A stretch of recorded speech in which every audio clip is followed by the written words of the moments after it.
What if I told you that the reason you abandoned your home workout equipment has absolutely nothing to do with your willpower? Oh, I love this framing. Right. It actually has everything to do with the color and like the texture of the metal it's made of. Mm. Because we have all experienced this. Yeah, absolutely. Everyone has. You walk into a home, maybe even your own home, and you see it. The graveyard of good intentions. The dark corner of the basement. Exactly. That dark corner where a perfectly good treadmill has slowly, evolved into a very expensive, very bulky clothes hanger.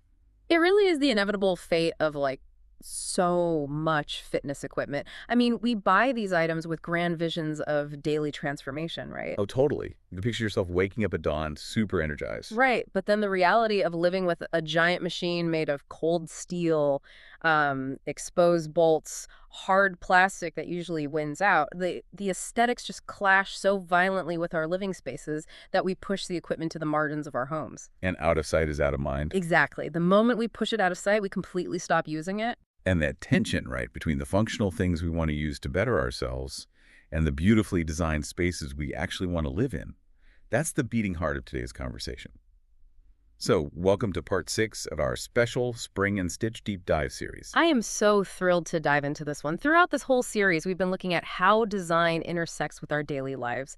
And today's topic might honestly be the most practical application of that idea yet. It is incredibly practical. Yeah. Because our mission today is to solve a very specific, a very modern home design dilemma. Let's say you want to add a rebounder to your daily routine. Do you buy a regular mini trampoline? Or do you take the leap and invest in a mini trampoline ottoman? Which, on the surface, it sounds like a straightforward shopping question. But as we're going to see, it is this fascinating case study in human behavior. It really is. And to get to the bottom of this, we are pulling from a highly detailed 2026 comparison guide published in the Spring and Stitch Journal. The piece is written by Judith Chandler Moses, and it's titled, simply enough, Mini Trampoline Ottoman versus Regular Mini Trampoline. And what Moses does so brilliantly in this guide is she peels back the layers of our purchasing decisions. She shows us that choosing between these two items is not just a consumer choice about price tags or, brand names. Yeah, because this deep dive isn't really about exercise equipment. And it's not purely about living room furniture either. It's an exploration of behavioral psychology, interior design, and how the aesthetics of a single object entirely dictate whether you will actually engage with it. So, okay, let's unpack this. Let's do it. Let's start with the physical anatomy of what we are actually comparing here. Give us the breakdown. Right, so let's lay the groundwork. According to the guide, a regular mini trampoline is your standard purely functional rebounder. You are generally looking at a footprint of roughly 36 to 44 inches in diameter. Okay, so fairly standard size. Yeah, very standard. And the anatomy is straightforward. You've got a tubular metal frame, usually 6 to 8 screw-on legs, a jumping mat, and a bouncing mechanism. Which is usually either metal springs or those elastic bungees, right? Exactly. Metal springs or bungees covered by a basic fabric edge pad just to keep your toes out of the hardware. So pure function, no frills. I mean, it's built to be jumped on, and it looks exactly like what it does. Yeah, and the pricing totally reflects that pure functionality. You can find a discount entry-level model for under $80. Which is super accessible. Very. And if you want something smoother and more durable, you can scale up to about $400 for a commercial-grade fitness rebounder, basically what you might see in a boutique gym. Got it. So that is the baseline we're working from, the classic mini trampoline. But the guide heavily contrasts this with the Ottoman version. Right, so the mini trampoline Ottoman takes that exact same underlying hardware. The same 36 to 44-inch floor footprint, the metal frame, the bungees, the jumping mat, all of it. Same guts. Same exact guts. But it wraps the entire mechanism in furniture-grade upholstery. So it features this tailored, heavy-duty fabric skirt that completely hides the frame, the hardware, and the legs. Oh, yeah. And on top of that, it has a cushioned, upholstered lid. You just lift that lid off when you want to get your workout in, and the moment you are done, you place the lid back on. It instantly converts the equipment back into a functional, stylish piece of living room furniture. But the price tag for that conversion is pretty steep, isn't it? According to Moses, they start around $300 and can easily push past $1,200. Yeah, it depends entirely on the quality of the underlying rebounder and the luxury of the textiles. It is a significant premium. Definitely. And what's really fascinating from a historical perspective, which the source points out, is that while regular mini trampolines have been popular since the aerobics craze of the 1980s, retail mini trampoline ottomans have only existed for about 2 years. Wait, really? That blew my mind when I read it. We've had this equipment for decades, but Hmm. no one thought to just like put a skirt on it until 2 years ago. Apparently not. It's wild. It feels like such an obvious evolution. I mean, I was thinking about it like a bed. If I drag a bare twin foam mattress into the middle of my living room floor, it looks absurd, right? Oh, completely out of place. It's jarring, it's messy. Mhm. But if I take that exact same mattress, place it on a polished wooden frame, add a tailored skirt, some velvet bolsters, maybe throw pillows, suddenly it's a daybed. Right. It's chic, Yeah. elevates the room. That is a brilliant way to conceptualize it. The core function lying down remains identical, but the presentation completely alters whether or not society, and really your own brain, accepts its placement in a communal space. Yeah. I mean, for decades, the fitness industry and the furniture industry operated in complete silos. Fitness brands didn't know how to tailor upholstery, and furniture brands didn't understand the physics of rebounder tension. It took until very recently for the market to actually merge those two disciplines. I love the daybed analogy, but I have to push back here on behalf of anyone listening who is, looking at their household budget. We're talking about a massive markup. It is a big jump. I mean, I could buy an $80 trampoline, put it in my living room, and just accept that my living room looks a bit like a gym. If the actual bouncing surface is basically the same, and the ottoman takes up the exact same 40-inch circle on my floor, is the visual disruption really so unbearable that it warrants paying up to $1,200 for what is essentially just foam padding and a lid? It's a totally fair challenge. It sounds like an exorbitant aesthetic tax when you put it like that. But what the source really digs into here is the mechanics of visual weight and the optical illusion of space. We need to understand how these items actually integrate into the visual environment of a home. Okay, so break down that optical illusion for me. Because mathematically, a 40-inch diameter circle of floor space is exactly the same, whether it's wrapped in velvet or bare metal. Mathematically, yes, absolutely. But visually, our brains process them entirely differently. The guide explains that the ottoman actually looks significantly smaller in a room because it shares the design language of its surroundings. Oh, I see. Think about how your living room is constructed. It is built on solid blocks of color, soft textures, and heavy grounding pieces like sofas and coffee tables.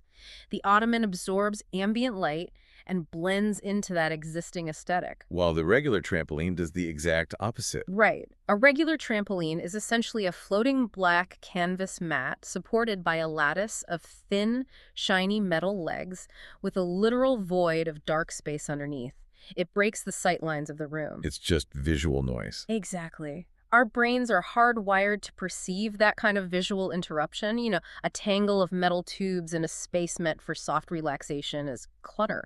It draws the eye in a very jarring, stressful way. And here's where it gets really interesting. Judith Chandler Moses highlights this massive buyer delusion in the text, and I think so many of us have fallen for this exact trap. Oh, the styling delusion. Yes. You look at the $80 price tag of the bare metal trampoline, and then you look at the $800 price tag of the ottoman, and you tell yourself, I'm a resourceful person. I'll buy the cheap one, keep it in the living room, and I'll just style around it. Right. I'll make it work. Exactly. I'll put a lush potted fern next to it. Maybe I'll drape a nice woven throw blanket over the edge when I'm not using it. The guide is completely ruthless about this. Moses explicitly warns buyers against this exact rationalization. You will not style around it. You just can't disguise industrial gym equipment as a bohemian accent piece. You really can't. The text lays out the inevitable timeline here.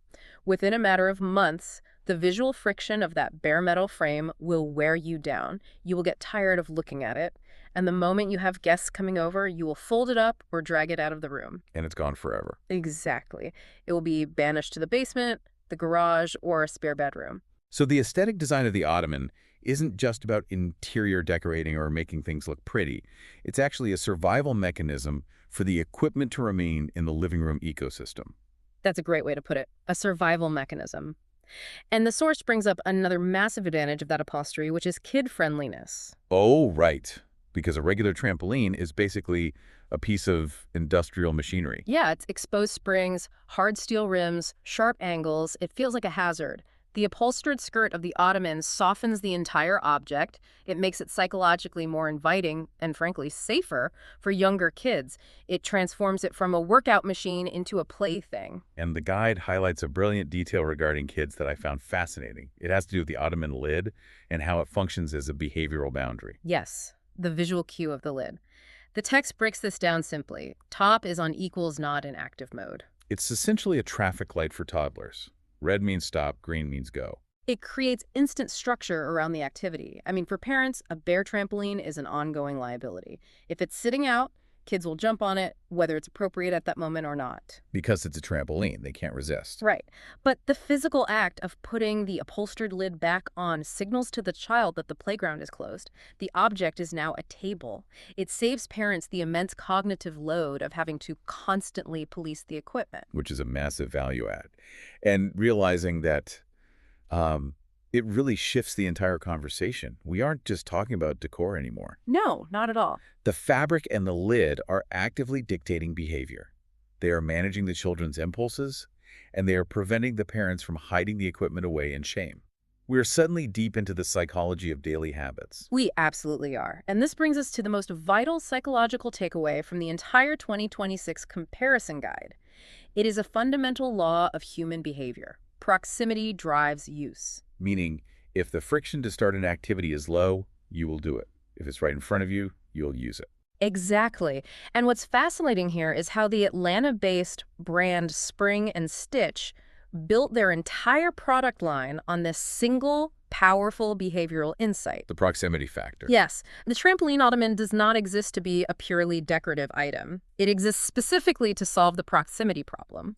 The upholstery is a Trojan horse that allows the rebounder to live comfortably in the main living space, because the main living space is the only place it will actually get used. Right, because we just talked about the alternative, the banishment effect.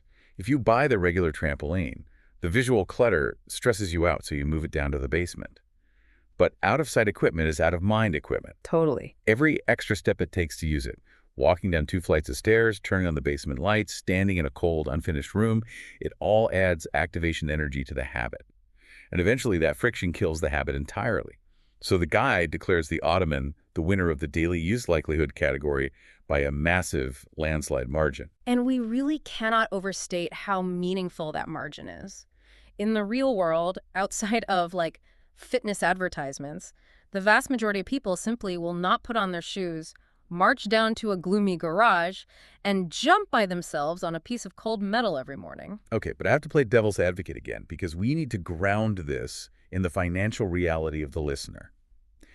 You are telling me that I am paying an $800 premium just to trick my own brain. Well, I am basically paying a massive behavioral tax so I don't feel ashamed to leave the equipment next to my sofa where I can't ignore it.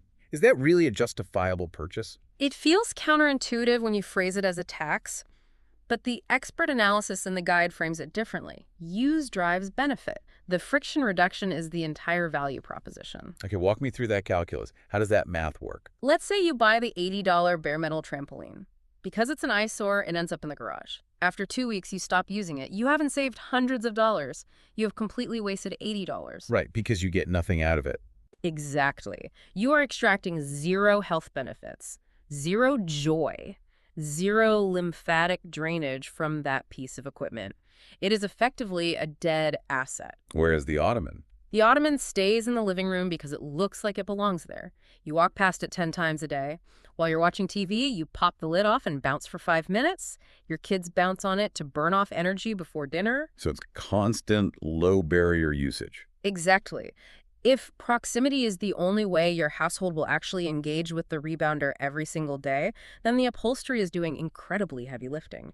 You aren't paying for fabric, you are paying for the guarantee that the habit will stick. Wow, that is a total perspective shift. The aesthetic upgrade isn't a luxury add-on. It's the delivery mechanism for the health benefit. It removes the friction between your good intentions and your actual daily actions. All right, I'm sold on the psychology. Hmm. Using an item is obviously the whole point of bringing it into your home in the first place. Yeah. But we have to look under the hood. If I am shelling out 4 figures for one of these, I need to know about the physical mechanics and the long-term wallet impact. And the guide goes deep into the actual engineering and economics of the bounce, right? It does. And we have to be very careful to compare apples to apples here. Let's break down the cost versus quality dilemma, starting with the actual bounce experience. Okay, because I have to imagine if I'm paying $1,000 for a premium Ottoman, the bounce itself must be infinitely better, right? You would think so, but it's actually a dead tie. Wait, really? A tie. Yeah. Assuming you are comparing equivalent tiers of rebounders, the beautiful upholstery does absolutely nothing to change the physical bounce. The physics of your bounce are dictated entirely by the hardware underneath, specifically whether the mat is suspended by stiff metal springs or elastic bungees. That makes sense. Gravity does not care if your trampoline is wearing a velvet skirt. So an expensive ottoman doesn't magically provide a softer landing than a bare commercial trampoline with the same bungee system. Exactly. The kinetic performance is identical. However, durability is where things get complicated, and where the guide issues a massive warning to buyers. The durability depends entirely on the specific engineering of the model you choose. And there is a massive gulf between cheap ottomans and premium ones. Let's talk about that gulf. Yeah. What is the difference between a $300 trampoline ottoman on a discount site and a $1,000 flagship model? Moses explicitly warns buyers to look at what's inside the ottoman. They are genuinely different products. A high-end integrated ottoman from a reputable brand will have a commercial-grade rebounder skeleton inside it. So it's built to last. Right. It will use high-tension bungees, a reinforced steel frame, and it will perform comparably to the standalone commercial trampolines you see in fitness studios. It is built to handle the load of daily aggressive use. But the cheaper one? The cheaper one is often just a flimsy $50 discount trampoline with squeaky metal springs wearing a fancy dress. The wood frame of the lid might be cheap particle board. Hey, Yeah, it will break down, sag, and start squeaking horribly within a few months of your kids jumping on it. there is another massive economic factor here that honestly blew my mind when I read it. Resale value. Because we never really think about the secondary market when buying fitness gear. Almost never. And this is a staggering win for the Ottoman category. The depreciation on traditional exercise equipment is brutal. It's practically instantaneous. The source points out that a used $80 regular trampoline has an internet resale value of roughly zero. Nobody wants to buy a sweaty, used bare metal mini trampoline from a stranger on the internet. No, they really don't. But premium upholstered trampolines actually hold a significant percentage of their value. Because you are no longer just selling used fitness gear, you are selling high-quality used furniture. As Moses notes in the text, the secondary market for these dual-purpose pieces is actually growing. There's real demand for aesthetically pleasing, functional furniture. Okay, so let's say a listener is sitting there thinking, I already have a perfectly good regular mini trampoline. I banished it to the basement 2 years ago, and I want to bring it upstairs to build that daily habit. But I cannot justify buying a whole new $800 ottoman. The guide does offer a budget middle path, doesn't it? It does. It's the hybrid path, the cover-over existing trampoline system. I love this concept. You keep your underlying hardware, the trampoline you already own, Right. but you buy a standalone upholstered exterior cover. Right, it's basically a highly structured skirt and a lid that slips right over your existing frame. And the cost for these cover systems ranges from like $80 to $250. So it instantly upgrades the visual weight so you can bring it back into the living room without the visual clutter. This raises an important question, though, and the source includes a huge caveat here. A cover system is entirely dependent on the quality of the underlying trampoline. Oh, right. It's like putting the sleek body of a luxury sports car over a rusty lawnmower engine. It looks fantastic sitting in the driveway, but the minute you try to drive it, you're still rattling around and sputtering down the street. That is the perfect analogy. The upholstery cannot fix bad mechanics. If your old basement rebounder has a permanently sagging mat, or if the metal spring squeaks violently with every single jump, putting a beautiful linen cover over, it won't change the fact that it's an awful bouncing experience. It will just be a pretty object that really annoys you when you use it. Exactly. But if you already own a high-quality, smooth-bouncing rebounder, the cover is a highly strategic, cost-effective option. Okay, this has been an incredibly illuminating breakdown. Let's pull all of these threads together into a concrete decision matrix for the listener. Based on the 2026 guide, when should you absolutely save your money and buy a regular bare metal trampoline? You should buy a regular mini trampoline if you have a hard budget cap under $150. You should also buy one if the piece is going to live permanently in a dedicated home gym, a garage, or an unfinished basement. And if your primary use is adult fitness, not kids play. Yes, exactly. Because in a room entirely dedicated to sweating and lifting weights, the aesthetic integration genuinely does not matter. Right. In fact, the source points out that it is a massive mistake to buy a trampoline ottoman for a dedicated home gym. You are literally paying a premium for luxury upholstery you don't need, and it offers zero behavioral benefit in a room where the explicit purpose is already working out. Totally. Just wasted money at that point. Okay, and on the flip side, when is the ottoman the definitively right choice? You invest in the ottoman if the equipment must live in or near your main living space. You buy it if kids are going to be the primary users because it softens the environment and provides that behavioral traffic light with the lid. The green light, red light boundary. Exactly. Basically, if you would otherwise have to choose between having a trampoline at all and maintaining the visual harmony of your home, the ottoman is the clear long-term winner. Because you aren't buying a gym accessory. You are investing in a multi-purpose piece of furniture that serves both your family's physical health and your home's aesthetic peace. Precisely. It's an investment in habit formation. So, to recap the journey we've been on today, choosing between a regular trampoline and a trampoline ottoman is not actually a debate about which one bounces better. If the internal engineering is matched, the physics of the bounce are identical. What changes everything else? It's a decision about placement, it's about visual weight, and most importantly, it's about being radically honest with yourself. Yeah, it requires looking at your actual behavior, not your aspirational behavior. Exactly. Are you really the kind of person who will walk down to a cold basement every single morning to jump on a piece of bare metal? For the vast majority of us, the honest answer is a resounding no. So what does this all mean? It means you need to look closely at your own living space, assess your family's actual daily friction points, and review your budget to make the right choice for your household. Don't buy for the person you wish you were. Buy for the reality of your living room. And if we connect this to the bigger picture, the guide leaves us with something quite profound to think about. Oh, I like profound. Let's hear it. Well, if the spring and stitch philosophy is universally true, that proximity drives use, and that human beings will naturally only keep beautiful, visually pleasing things in close proximity. Oh, I see where you're going with this. It expands way beyond trampolines. It really does. What other purely functional, single-purpose items in your home are currently gathering dust hidden away in a hall closet or a basement simply because they are an absolute eyesore? Wow, yeah. And could a simple aesthetic upgrade to those everyday objects remove the friction, bring them into your living space, and change your daily habits entirely? That is such a fascinating question to leave on. I mean, is the treadmill a clothes hanger because we're inherently lazy? Or just because it visually stresses us out to look at it, it really makes you look at every piece of plastic and metal in your house differently? Thank you so much for joining us for part 6 of this Spring and Stitch deep dive. Keep questioning the why behind the objects you bring into your home, and we'll catch you next time as we continue to explore the design that shapes our lives.